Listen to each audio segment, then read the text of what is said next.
Putin sacks second commander in a week after losses in annexed Kherson. Here's a summary of the article. Joe Biden on Thursday warned the risk of nuclear Armageddon was at its highest level since the 1962 Cuban Missile Crisis, as Russia hinted at the possibility of using tactical nuclear weapons after suffering major setbacks in its invasion of Ukraine. Speaking at a fundraiser for the Democratic Senatorial Campaign Committee on Thursday, Mr. Biden said Russian President Vladimir Putin was a guy the first know fairly well, and Putin was not joking when he talks about the use of tactical nuclear weapons or biological or chemical weapons. U.S. officials have warned for months that Russia could turn to weapons of mass destruction in Ukraine as it faces a series of strategic setbacks on the battlefield. A limousine driver and an osteopath in the U.S. are among the private arms dealers involved in a trade which has exported about $300 million worth of weapons to Ukraine during the war. Two Russians attempting to avoid being drafted to military duty in Ukraine sailed 300 miles through rough waters on a small boat to claim asylum in Alaska. Our foreign correspondents bring you the stories that matter, from Ukraine and around the world.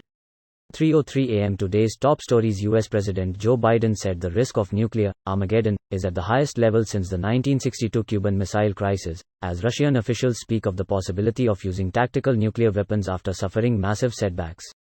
This post received a score of 53,000, with an upvote ratio of 94%. Here are the top comments in response to this article.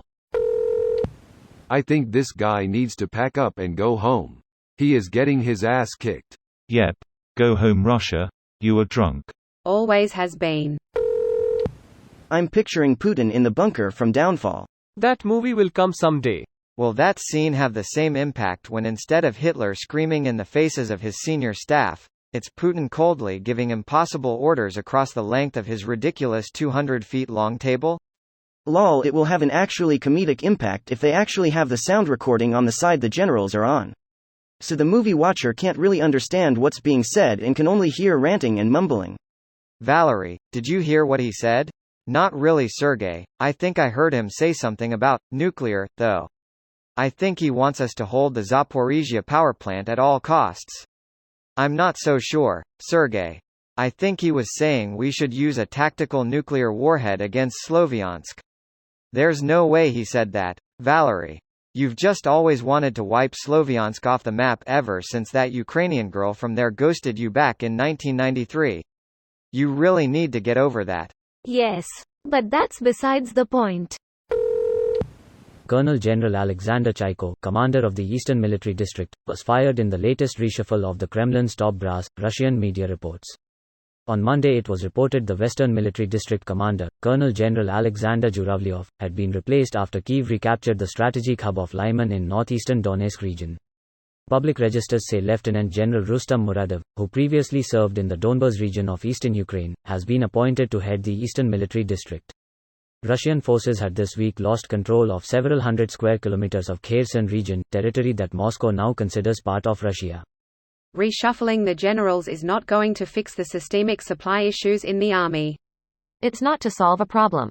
It's to shift blame. Just keep firing generals every few weeks, blaming them for messing up. So you don't need to acknowledge the entire plan is idiotic.